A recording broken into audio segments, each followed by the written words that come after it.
G's, 4 G's, yeah. 4 G's, 4 G's, 4 G's, let's go. 4 G's, 4 G's, 4 G's, look. Full syndication, full elevation, all generations, we already made it. 4 G's, 4 G's, 4 G's, yeah. 4 G's, 4 G's, 4 G's, let's go. 4 G's, 4 G's, 4 G's, look. Full syndication, full elevation, all generations, we already made it. We got Shot, Dot, Malcolm, Chris the King, plus the Doc. You know that's like 4 G's. Sports mind. Real world, real problems, real news, real sports. We gon' let you know right here on 4 G's. 4 G's.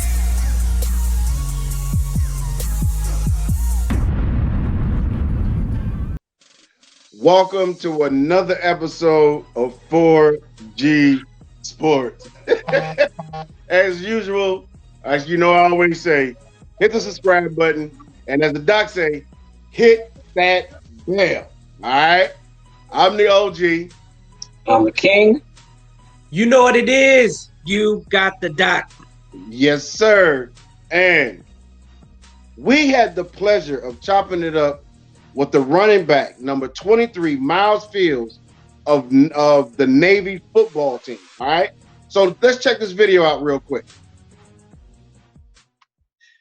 What's going on? Once again, it's another episode of the 4G Sports. Like always, hit the subscribe button, hit the like button, and then every time we're on, you will know. I'm the OG, and today it is my honor and my pleasure. I'm not going to even say anything. Let him introduce himself the proper way. Go ahead, sir. How y'all doing? I'm Myles Fells. I'm from Little Rock, Arkansas. I attend the Naval Academy. I play football, running back. Glad to be here. Yes, sir. And let me just tell y'all now, you have not seen this boy play. He's not afraid of contact. He's not afraid of contact. I've seen him run over a couple of people and then look at him like, okay, I can do this all day. All right, so let me go ahead and get started. How different is the Naval Academy rules from regular college? It's definitely a lot different. I don't even know like all the rules for normal college, but I know we can't even leave the campus like on the weekday until like Friday. Once you're a senior, you can leave on Friday night. But like your freshman year, you can only leave on Saturday from like 12 to 11:59 during the day. And then Sunday you can leave for like church service in the morning, so you can leave from like 7 to 12 on Sunday. You can't be on your phone and walk in a uniform. It's just a bunch of little things like when you leave, like everything got to be, your room has to be in Bravo condition, as we call it. It's a lot of little things that I don't even notice now, but like when I go to my friends' colleges, like, you know, they can wear whatever to class. They don't have to go to class, all stuff like that. But it's definitely an experience. It's a lot different. All right. Now, that kind of leads me to the next question. What led you to the Naval Academy? So I didn't know about the Naval Academy until like my sophomore, junior year of high school. One of my old chemistry teachers said that I would be a good fit there. He used to go here. And okay. I was like, I don't think that's a place for me. Like the military, I had dreads at the time. So thinking of cutting my hair, I was like, nah, I don't think that's for me. But one day, one of the coaches came to the school, and we sat down and talked, and he offered me that night. And once I got up to the school and I got to see the people and the opportunities and how much money I was going to be making and just the career opportunities that it would provide and the contacts that I would have, I was like, I got to lock in and take care of business. So. I understand that one. All right. What goals do you have in playing football? Really, I just want to win every game. Personally, like personal goals. Of course, you know, I love getting the ball, getting to run the ball. But at the end of the day, if the team wins, that's all I could ever ask for. I want to beat Army. I want to make it to a bowl game, win the bowl game. Our goal is a New Year's Six bowl this year. So we're going to see if we can get that done. All right. Well, hey, good luck on that one. And like I said, that boy likes contact. So, hey, I don't know how many people y'all want to keep hitting him all day, but it seems like he'll give it to you. Okay. what is a typical day in the Naval Academy outside of football? Outside of football, so you wake up in the morning. You got formation in the morning, 7 a.m. Class starts around. You go to breakfast after that. Class starts at 7:55, and then you'll be in class from 7:55 till 11:45. Then you get a gap space for lunch. Lunch usually goes from like 11:50, 12 to like 1:15, and then you got class again from 1:30 to 2:20. And then after that, that's when we got like football practice and stuff after that. But you'd be done after like 3:20, 3:30. Okay. That's just a regular day. That's just a regular day. Regular day with no football practice, no nothing. That's just a regular day. Man. But you don't get many of those. You probably get like 2 of those. Oh, okay. So, well, you just said beat Army, correct? So that is your biggest rival among the academies? Definitely. Okay. And why is beating them so important? We've been at it for hundreds of years, as they would say. But I don't know. It's like when you get here, the first thing you taught is to beat Army. Like every time the freshmen, they make a turn, they got to say beat Army. And it's written on all the shirts. It's written on all the weights. It's everywhere around the school. It's bred into us, and that's what we got to do. Okay. Now I want to kind of get away from the campus life for a minute. How did you feel about the players taking a knee during the national anthem? Personally, I didn't feel any type of disrespect or malcontent to that. Hats off to those guys for using their platform to bring attention to the things going on around the country. Personally, like for our football team, we can't do anything like that because Navy regulations require us to stand at the position of attention and salute during things like that. So our rules and regulations are a little bit different. So we have to find different ways to make our voice known and using our platform. But for all the guys that's doing it, hats off to those guys. I love to see people standing up for what they believe in. And even the guys that aren't kneeling but are still supporting the effort, kudos to those guys too. Just anything that you can do, that you feel comfortable doing to help the movement, it's all good. We all working towards the same thing. Okay. Now this question is still going, it's still dealing with the Navy life and everything else. Where were your first duty station, and where will your first duty station be, and what is your job? So right now, I want to be stationed in Okinawa, Japan. That would be ideal. That would be my first duty station. And for my job, I want to be a human intelligence officer. So just getting into some of that, some of those cool things you might see on TV. Can't really get into all that, but that's what I want to do. All right. And I know you said earlier that you guys couldn't, protest the way that we were saying in the while kneeling. What else? How can you guys protest or let your voice be heard on those type of subjects? So me and Cameron Kinley, he plays cornerback number 3. We're really vocal on social media and in our communities. I know when I was back home, I was at protests, I was at marches. I got to give a few speeches at some marches downtown. Even in our free time, if we get to go to any type of events or help in any way, we do things like that. We tried to start more with administrative things, so a lot of everything won't be seen like to the public eye. But we've had several talks with Baltimore City Police, the NAACP. We've gotten our curriculum changed. Like we're in the process of getting the curriculum changed to be more inclusive of Black history and minority history all around. My coach, he came up with our football team has a racial equality council, racial equity council, and we deal with all those things. So we're split up into groups. So one group attacked the leadership department, and they would just had discussions with the dean of the leadership department about how can we make the curriculum fit, be more diverse and be more inclusive. We had people talk to the humanities department. We had people talk to the Anne Arundel County, that's where my school is, talk to their police chiefs to see what type of reform have they already been trying to promote, and then kind of putting our 2 cents in as far as what we think would be beneficial to help the community.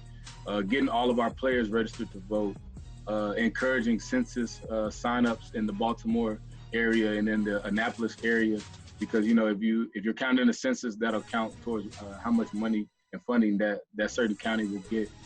Just a bunch of different initiatives. We got a big team, so we can kind of spread out, and we've been attacking it that way.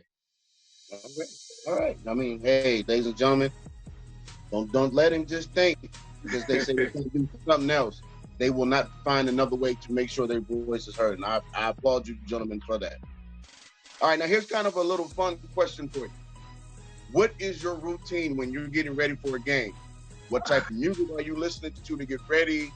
Go ahead, give me. I want it all. All right. So I wake up in the morning. I play. I don't know if have you seen Creed 2? I listen to the Creed 2 soundtrack, just the instrumentals though, because if I get too hyped too early, I'll just burn out. So I like to try to.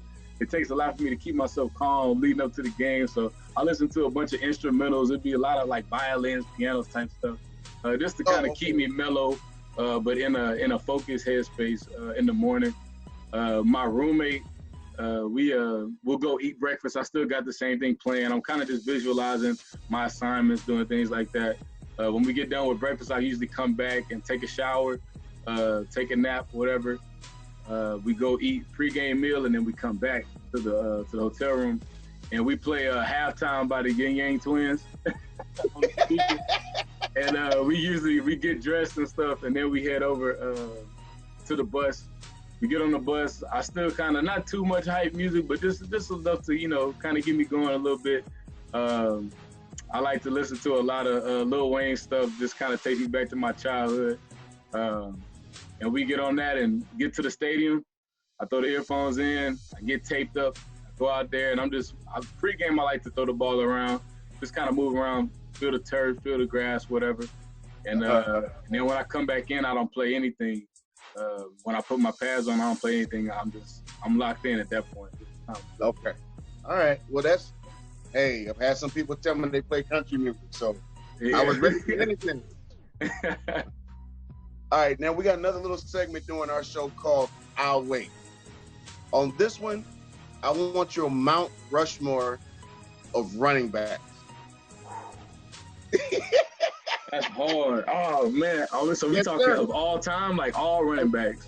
Of all time. Whenever you want to grab them, you grab them. Oh, that's hard. Okay, let me think. So my dad used to play in the NFL a long time ago, so I grew up watching old head running backs that he used to like. So Earl Campbell, Walter Payton, Barry Sanders. Like I used to watch all those guys. As far as running style, the guy I like watching the most, I loved watching Earl Campbell. But his legs were big. He used to always like just brutal running the ball. I just loved that. So I would have to say he's up there on my list. Okay.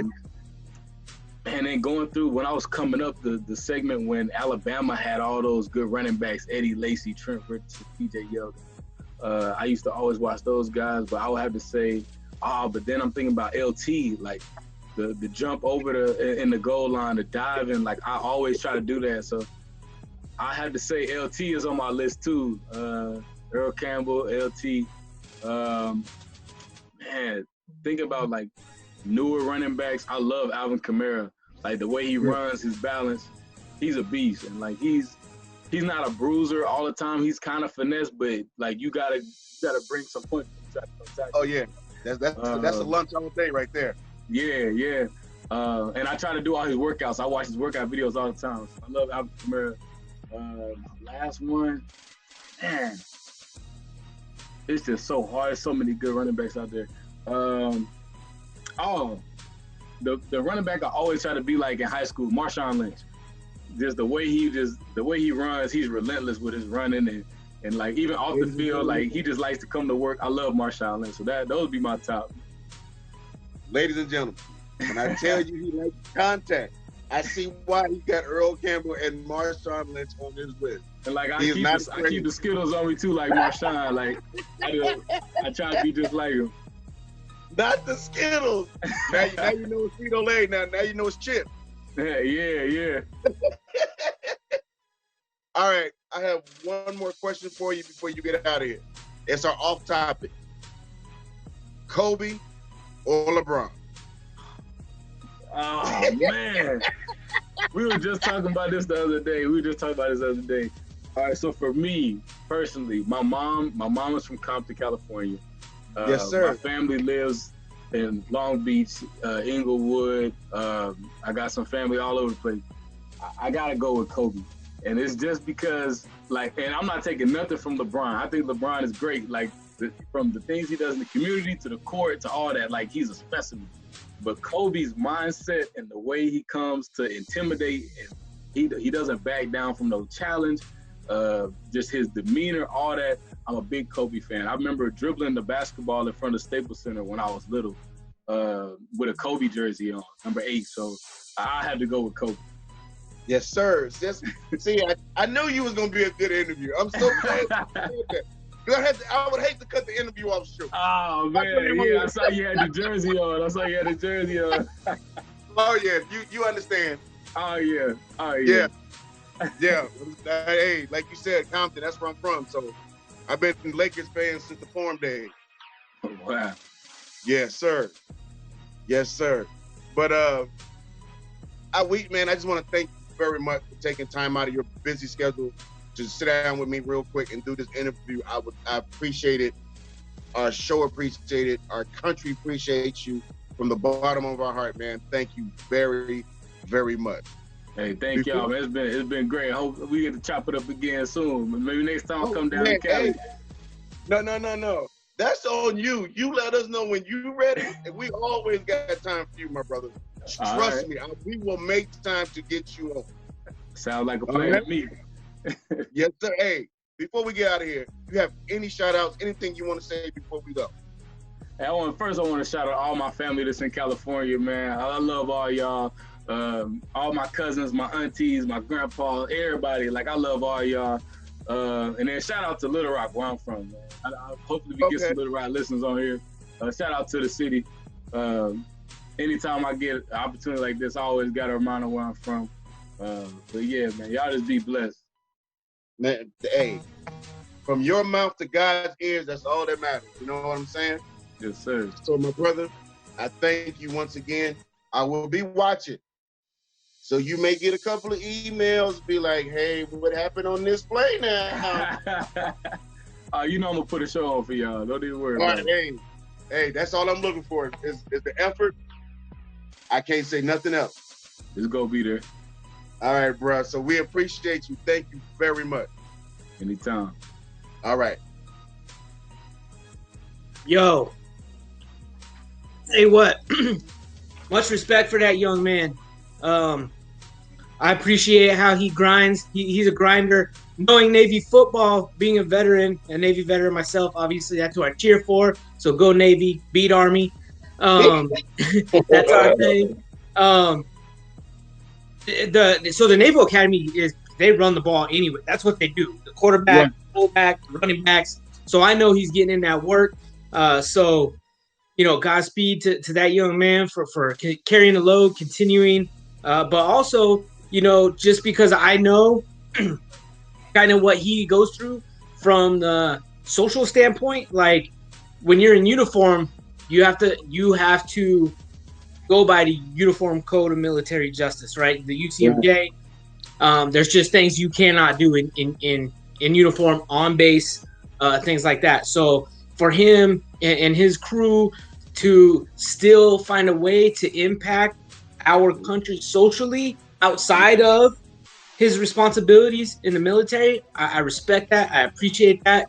I agree with everything he said in regard to bringing the awareness and the importance of shedding light on the social injustices, especially when he's on a platform to do that. I mean, not many people realize he's in a weird spot with that, right? Yeah. He has to be very careful in which the way he acts You know, he can't really voice his opinion about the commander-in-chief because, quite frankly, that's who he worked for. You know what I mean? So he has to be careful with the way he goes about things. I appreciate him. I respect him. And if you're watching this, Myles, Navy veteran to another man, that's off to you. Thank you for your service, for your continued service and sacrifice, and have a really just a great football career and naval career, and make sure you're always coming home safe no matter where you're at. Yes, sir. And I want to give a shout out to all my good friends that served in the armed services, Army, Navy, Air Force, Marines. But who didn't grow up watching the Army Navy game on TV growing up? Yeah, you know, real. Even though those games weren't all as exciting as like the Clemsons and the LSUs, it was always good to see epic battles like that, man, and to see a young African American young man out there doing this thing like that. I think that's huge. He's an inspiration to a lot of young men who don't know what career path they want to take.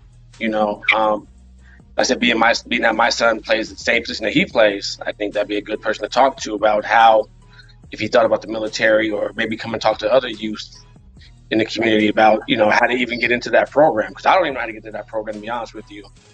Well, hey, tell you what, though, he's a perfect person, because we're not talking about somebody that knew for their whole life this is what they were going to do, right? This is somebody that made the decision in high school, his senior year, and he didn't even want to cut them dreads off, right? Right. So that's the kind of service member you really want to talk to the kids, because there's a lot of these cats, and I served with them, man. They knew they were going to be Marines from the time they were 5. You know what I mean? They live and breathe this shit. Like, I'm telling you, man, it's another level. So, their thought process is like, why wouldn't you? You know what I mean? Right. So, he would be great. I would love to meet Myles in person, to sit down and chop it up with him. Yeah, well, I do know we're going to definitely try to get him back on and see how the season went for him, and definitely see if we can get him before or after the Army game. So, you guys do that, all right? That'd be nice. That'd be nice. Go ahead, King. Okay. All right. Question number 1. Did the LA Clippers do Doc Rivers wrong? Let's let Doc answer Doc's question. Doc on Doc. How about this? They did him a favor. A favor. Okay. I mean, he's there for 7, 8 seasons, that's actually, that's a long time. That billionaire owner has championship aspirations. So just like any owner, if you don't get what he wants, he's probably going to start moving on. And I'm sure Doc knew that coming in, especially when they go through all this trouble to get Kawhi and Paul George. For all intents and purposes, they really were coming in as the favor, right? The favorite to win this year. Even after LeBron gaining AD, the talk was about the Clippers, right? So they didn't do it. That was Doc's, like I said, 7, 8 season. But I steadfast in saying they did him a favor in sending him to Philly, because he's just going to another good situation, and he can make that his own too. Because there's a lot of these coaches that get dumped after a situation like that, get crapped on, and end up, man, in the basketball abyss somewhere, So in Cleveland, so the fact that he bounced back like that, I really appreciate. I'm glad. And Philly obviously wanted him because they got him quick. Yeah. So they didn't waste time with that. They got that contract done. So I'll say whether they did him wrong or not is irrelevant, because they did him a favor. I kind of go at a certain point. It's not coaching. You didn't have, we'll discuss. I'll elaborate on what I'm about to say a little later, because the question that we have. But there's no travel. There's nothing. So there's no distraction. You just gotta just man up. You were up 3-1. That can't be coaching. But the question, I don't think they did him wrong. Like Doc said, I think they did him a favor because, I mean, you blew 4 3-1 leads in the playoffs with that same team. Yeah. So if he goes to Philly and does better, now it goes to the question: is the Clipper franchise jinxed, or the Clippers are just not built for success? You know, time will tell, but I'm with Doc on that one. I think they did him a huge favor. Yeah, I think so. I would have to agree. I think, whoever's trash is someone's treasure. You know, Right. Philly got a diamond in the rough, man. They were a favorite before when they had Lob City and Blake Griffin and Chris Paul and those guys, and they couldn't get the job done then. Right. So, I'm happy that he found a job really, really fast because I'm going to say he is a good coach. Oh, yeah. It's just, when you're fighting against guys in the West, I mean, he would get some good squads back then. San Antonio's, the Lakers, and I mean, they're the other white meat of LA anyway, so they're not the real chicken. So that's a tough position. He has a better chance in Philly to get to a ship than he would in the West. My opinion. Yeah. I agree. I wish him the best out there. I think he'll do well. I think he'll do well. I think he's going to take that team to the Eastern Conference Finals next year. Now, and I say that as in coaching because if you remember a few episodes ago, I wasn't even putting Philly in my top 5 anymore in the East. But I think with Doc there, they just went up a couple spots. I really do. I agree. Even if they don't go up, because I think you got Toronto, Boston, Miami. Yeah. Depends on what. Yeah, I mean, it depends on what happens with Milwaukee. We don't know what. Yeah. That's true. So I give them. I mean, I will probably slate them the fourth or third seed, depending on if Embiid and Ben Simmons is healthy. Yeah, they might go ahead. They might make a good run.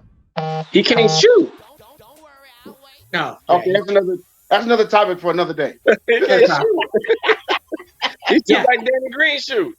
That'll be the same week where I bring up that I still think the Clippers should get moved to Seattle and changed to the Supersonics. Now that's not bad, but I think OKC might be leaving. You think they'll go back? I think they'll go back. We need the Supersonics back in our life. NBA. Yes, we do. Y'all cats listening, we need the Supersonics back in our life. And I'm a Laker fan. Bring back the Sonics. And this is a great segue to the next question, right? Yeah. This is the lowest rated finals. So the ratings go game by game.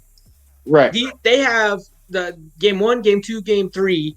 I didn't look at game 4s yet, but game 1, game 2, game 3 were number 1, number 2, number 3 lowest rated finals viewership ever in history. Do you think that's indicative of being bad on the NBA? And I'm gonna compound on that just a touch because do you think that is a LeBron thing? Because 4 of the top 5 lowest ratings are his.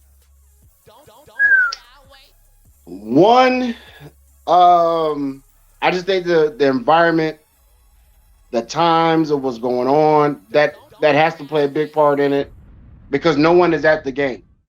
That's one. And a lot of people probably turned off, just because it's not regular basketball per se, normal basketball situations. As far as your second part, I just think maybe people are tired. You get tired just like when the Patriots go. You get tired of the same characters in the finals. Yeah. And I think it kind of happened with Golden State. You just got, okay, they're there again. Okay. You know what to expect. So, with the LeBron part, it's LeBron. I'm maybe that's just it. You're tired of seeing him in the finals. Yeah. That's the only thing I can think of because it's not his play. It's just you're tired of seeing him in the finals. it seemed like an upgraded pickup game on TV. You ever been to the YMCA and watch a whole bunch of dudes that can really like play back in the day hoop? You know, the good thing I like about it is it's an even playing field. That's the good thing. Yeah. The bad thing is that, I mean, there's no excitement. It's just like a pickup game. To me, it's a pickup game. But to the other segue, what Doc was saying, yeah, they gotta spread these superstars out some, man, and make the team, make the league even. It's not even. You see the same teams in the championship. It does get boring after a while, and your ratings are going to drop. You know, even though he came to LA, it's still LeBron. You know, we got to see better competition from different teams on a year-to-year basis. Seeing the same teams over and over again, like you said, the Golden State. We all knew they were going to go. Back then, they knew LA was going to go this year. We all knew that. You know, as soon as they got Anthony Davis, we all knew that was going to happen. You know, bearing injury or anything like that. But, you know, they got to make the league exciting. It's, I know they're losing money. If they don't spread the love around, put players in other places to make the league competitive, ratings are still going to go down. Period. You know? Yeah, I mean, so I looked into that a little bit more, and I do think it's a LeBron factor because 7 of the top 10 ever lowest finals are his. So beyond the top 5, 7 are his. There could be many reasons why that is. There's probably the old school in me. We noticed when Golden State started getting the flack when KD went there, right? Right. Because they were built through drafts. That's what people want to see, right? Right. You want to see these kids get drafted, grow together, become champions together. So a lot of flack gets made in this LeBron-Jordan comparison about how Jordan got bounced all these times, and then he didn't do anything in the playoffs till Pippen came. But what can be said about that is he stayed there. He stuck out all that crap. All those beatings he took from Bird and the Pistons, bad boys, he stuck it out. He didn't jump ship, right? So we know that when LeBron was the new king of the NBA when he came out, but he got a lot of backlash for the decision and jumping ship to go team with superstars, and then winning his chips that way, and coming back to Cleveland when they finally had Kyrie and young, healthy Tristan Thompson, and then even to go to LA, didn't do anything until he pined to get AD there. So I think it's a lot of the LeBron factor. Yeah, it is. What I mean, that says a lot right there. Mm. All right, this kind of segues. This question here kind of got me upset, and I'm glad I'm going last.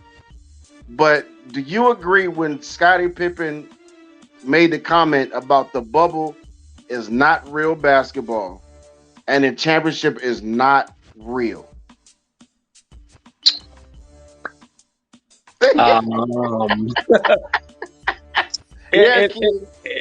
It's still real basketball, man. There's still professionals out there playing basketball and giving their best efforts. It's just boring, man. That's just what it is. It's just boring. That's just what it is. It's just boring. So are you saying that when Jim Brown won championships, he's not a champion because it's not called a Super Bowl back then? You know what I'm saying? Does that make sense? In a sense, I mean, when they had the strike back then, when they had to put the asterisks around when the Spurs won, that's still a ship. You get a ring, you get a trophy. It's a league. You're on TV. You're getting paid still. It's just boring right now. That's all it is, because times are changing. Times are changed right now. So what would have bored them? And LA get it. Go get it, LA, and we'll take the shit. We'll take another banner. Don't care how we get it.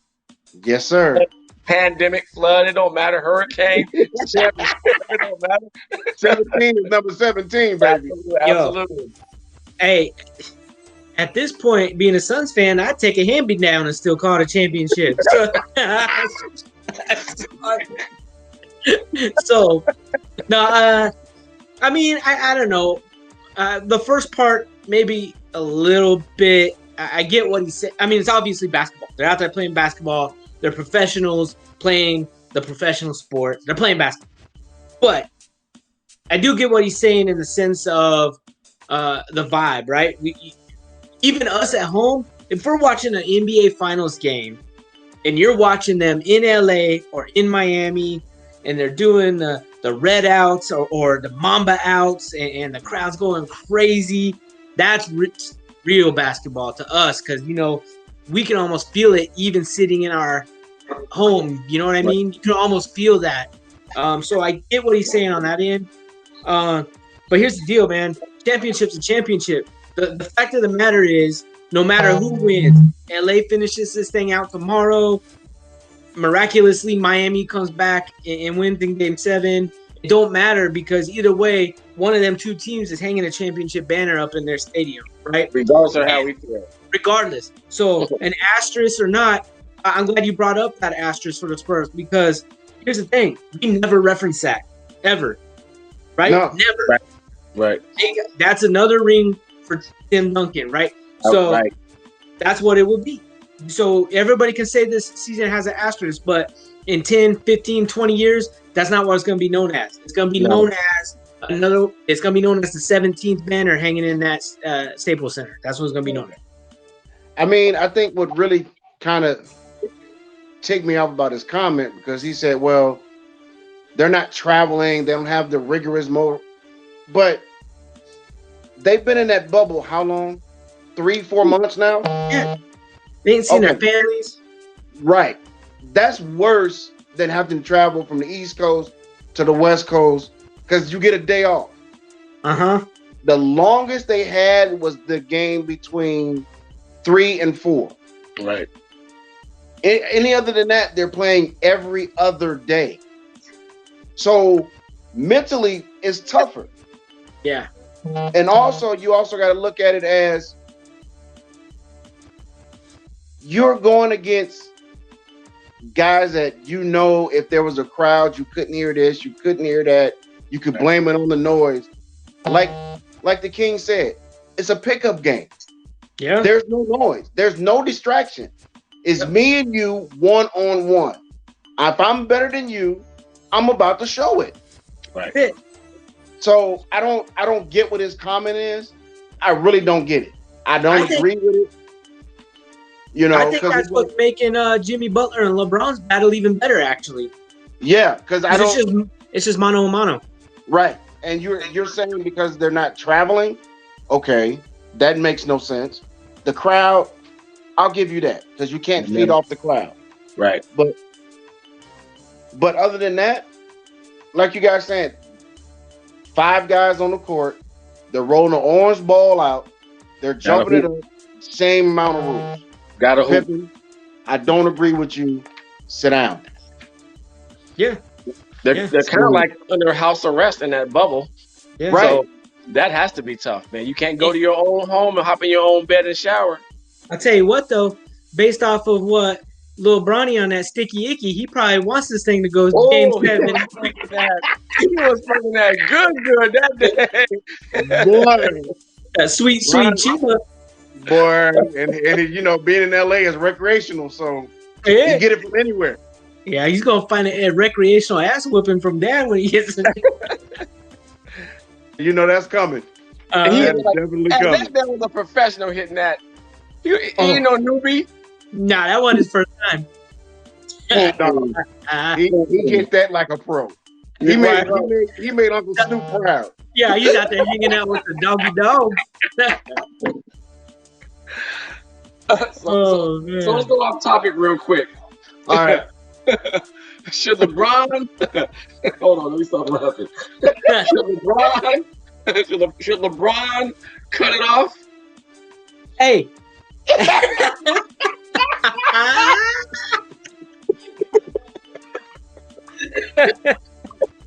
Oh hell no.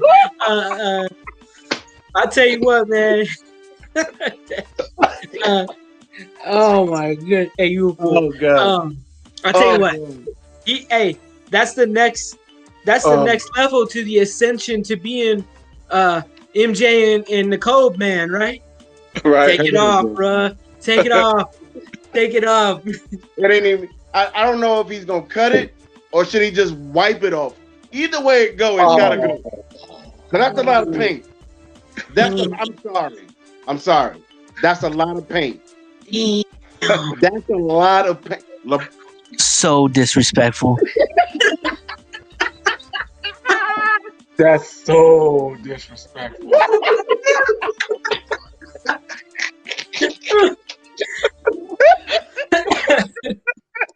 Oh man! I'm gonna tell you what my son told me one time because my hairline was kind of in a recession. He said, "Hey, Dad, you have to cut that off because your hairline is still downloading."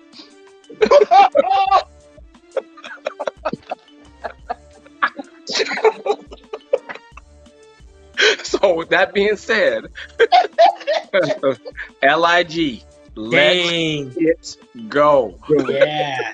Dang. Oh my God. He said you don't have dreams, you have movies. That's what he said. Oh my goodness. Man. All right. So kind of moving on to some NFL discussion. In light of some of these COVID-19 cases that we've seen, primarily in Tennessee, will the NFL season finish? Do you think they'll get through this? Nah. Because now they're saying KC and some other team may have it. And I'm telling you now, if Mahomes, Lamar Jackson, or Tom Brady catches COVID, the season is over. Facts. There's no way. Let one of these top quarterbacks catch COVID, it's a wrap. No disrespect to Cam, but you're not in that top tier. Let one of them top tier quarterbacks catch it. The season is over. They might as well cancel it now because it's not just because my team is 1-3, but stop. Stop. They gotta cut it off, man, because pretty soon one of these players' families, someone's gonna catch it and pass away. Because these dudes are not, they close your facility so you go to a high school and work out. Come on, man. Come on now. Yeah. End it. I say it's done. I have to agree. And, these winter months are about to start creeping. Like the Green Bays and the New Englands, and fans are not. It's going to start getting 20 and 30 outside, and flu season right around the corner, man. I would say cut it before it gets worse. I mean, like, you don't want to take that home to your kids or grandparents or whoever you take care of in your family. I mean, if they're canceling games or postponing games now, 2 and 3 right now, it's going to start to get like 5 or 6. There's going to be a whole week and be pushed back. It's going to happen. Right. I think what's going to happen is the NFL, after what happened with Tennessee, right? The lack of accountability there. And like you said, like, you have these positive cases and you're still sneaking away, to go to practice at a high school or whatever the case may be. Shows a lack of accountability, a lack of taking some things seriously. If that behavior continues, if this isn't, let me say this, if this isn't the eye opener for them to put themselves in their own little bubble, meaning you get your test, you're negative, you go play because everybody's negative, you take your ass home and you chill in your house and don't get around a whole bunch of people. Just suck it up. If they can't do that, you're right.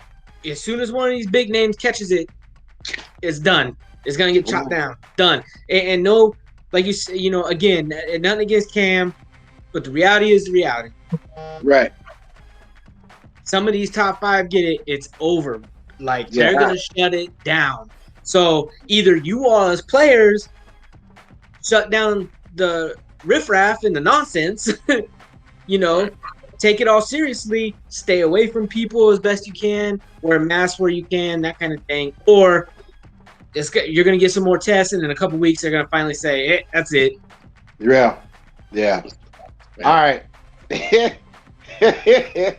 All right. There's another hour wait. This one is not even sports related. This is the funniest thing, boy. What was up with the fly that took over the VP debate? Black lives matter.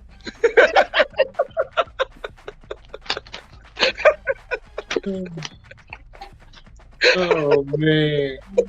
I think that fly was stuck. He couldn't move, man, with that hairspray. All that product. I think he was stuck. He was trying to get away. He just couldn't go, bro. Oh. But that was. Hey, I was spoke. I don't know what they were talking about. I was spoke on the fly. Like, is that fly gonna move? he gonna move? He ain't scared. That's a bold fly. Yeah, I saw a meme with a fly with a mask on.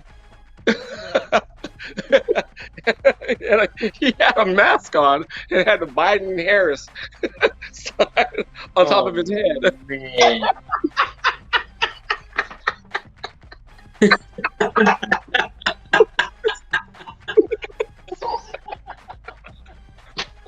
I can't. I cannot. I don't know. It's funny. I'm gonna be real. I like making fun of politicians anyway. Like that could have been anybody. I just want to know if it's the same fly that was on Hillary's eye in 2016 during the debates. I feel like maybe the fly's just trying to debate these cats. I don't know. You know what I mean? I totally forgot about that. The flies are taking over. Yeah, they're just taking over. And I don't know. It's funny. It's good for humor. I always like when things like that happen because the memes come out and when memes come out, especially about politics, people get butthurt, and I enjoy that. so I like getting people a little worked up. I made a little bit of a post about it, and I got my share of flack from some people close to me, and I'm like, man, I don't care. Like, to me, hey, I just look for any reason to make fun of one of these people up there anyway, because they don't know their a-hole from a hole in the ground, bruh. Right. Man, all I can say, the one of the memes I kept saying on Facebook, flies are attracted to shit and bullshit. Mm-hmm. Enough for it. I have nothing else to say after that. The flies are attracted to shit. So kudos to the fly. Tell him he was stuck. He was stuck. Hey, check it out. At this point, with our choices, I'm gonna vote for the fly. I'm writing the fly in. I'm writing them in. Fly 2020. Hey, I'm mad he didn't get 2 minutes to talk. For real. For real. Oh man. I'm done. Do we have any more? Oh my goodness. All right. Tell your friend to